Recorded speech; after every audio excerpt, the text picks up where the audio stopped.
नमस्कार मंडळी, श्री स्वामी समर्थ. स्वागत आहे तुम्हा सर्वांचे daily programs of home maker या यूट्यूब चॅनलमध्ये. सध्या आषाढ चालू झालेला आहे आणि आषाढ महिन्यामध्ये बेंदूर सण येतो. तर बेंदूर सणाच्या अगोदर आमच्या इकडे आषाढ तळला जातो किंवा आषाढ तळणी असं म्हणतात. तर या सणाला कोणी गोड कापण्या करतं, कोणी तिखट कापण्या करतं, तर कोणी चकली करतं. तर माझ्या ताईने गोड कापण्या केलेल्या आहेत तिच्या पद्धतीने. तर त्या तिने कशा केलेल्या आहेत हेच मी तुम्हाला आजच्या व्हिडिओमध्ये सांगणार आहे. तर चला व्हिडिओला सुरुवात करूया. कापण्या करण्यासाठी आपल्याला गूळ विरघळवून घ्यायचा असतो. तर इथे मी 1 पावशर गूळ घेतलेला आहे. एका पातेल्यामध्ये 1 पावशर गूळ घेतलेला आहे. त्याच्यामध्ये 1 ग्लास पाणी ओतलेलं आहे आणि पातेले गॅसवरती ठेवलेला आहे. गॅस चालू करून हा गूळ पूर्ण विरघळवून द्यायचा आहे आणि मग गॅस बंद करायचा आहे.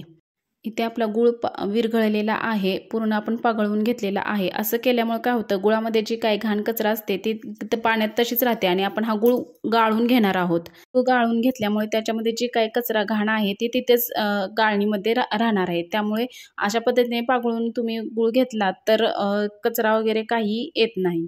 त्यानंतर आपल्याला गव्हाचे पीठ चाळून घ्यायचे आहे. तर इथे मी गव्हाचे पीठ चाळून घेत आहे. इथे गव्हाचे पीठ चाळून झालेले आहे. तर याच्यामध्ये आपल्याला आता मोहन द्यायचं आहे. इथे मी तुपाचं मोहन दिलेलं आहे. 3 ते 4 चमचे तूप गरम केलेलं आहे आणि त्याचा आता मी याच्यामध्ये मोहन देणार आहे पिठामध्ये. अशा पद्धतीने पिठामध्ये मोहन घातल्यामुळे काय होतं, कापण्या खुसखुशीत होतात. आता हे मोहन घातलेलं पीठ आहे ते व्यवस्थित मिक्स करून घ्यायचं आहे आणि त्याच्यामध्ये आता आपण बारीक केलेली सुंठ वेलची घालणार आहोत. त्यामुळे एक छान प्रकारचा कापण्यांना स्मेल येतो. याच्यामध्ये सुंठ, वेलची आणि जायफळ असं सगळं मिळून मग मिक्सरला बारीक केलेलं आहे. आता परत एकदा हे सर्व मिश्रण पिठामध्ये एकसारखं मिक्स करून घ्यायचं आहे. पिठामध्ये सर्व मिश्रण मिक्स करून झाले की आपण जो पागळलेला गूळ होता तो गाळणीने ओतून घ्यायचा आहे.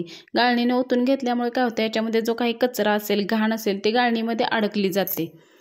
तुम्हाला व्हिडिओमध्ये दिसतच असेल की मी गाळणीने गूळ पागळलेला आहे तो मी ओतून घेत आहे. ते विरघळलेला गूळ ओतून झालं की हे पीठ आपल्याला मळून घ्यायचं आहे.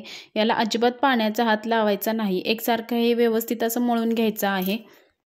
इथे मी हे पीठ व्यवस्थित असं मळून घेते. पीठ व्यवस्थित आपल्याला हे मळून घ्यायचं आहे आणि मळून झाले की नंतर आपल्याला 2 ते 3 तास असंच ठेवायचं आहे, म्हणजे ते गुळामध्ये चांगलं भिजलं जातं. इथे मी 3 तास पीठ तसंच भिजत ठेवलेलं होतं. आता चपातीला आपण जसा गोळा करतो तसाच गोळा करायचा आहे आणि चपाती लाटतो त्याचप्रमाणे जास्त पातळ नाही आणि जास्त जाड पण नाही, अशा पद्धतीने लाटून घ्यायचा आहे. आणि आपल्याकडे करंज्याची जी फिरकी असते त्या फिरकीने किंवा मग सुरीने तुम्ही अशा पद्धतीने कापून घ्यायचं आहे. त्यानंतर कढई गॅसवरती ठेवलेली आहे. कढईमध्ये तेल ओतलेलं आहे.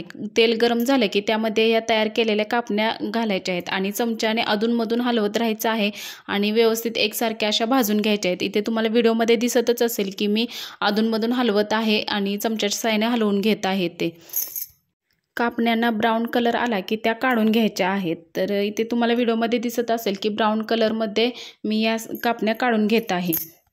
तर अशा पद्धतीने मी सर्व कापण्या केलेल्या आहेत. तुम्ही अशा पद्धतीने कापण्या करून बघा. व्हिडिओ कसा वाटला हे कमेंटमध्ये नक्कीच सांगा. व्हिडिओ आवडल्यास लाईक, शेअर आणि सबस्क्राईब करा. भेटू पुन्हा एका अशाच नवीन व्हिडिओसोबत. श्री स्वामी समर्थ.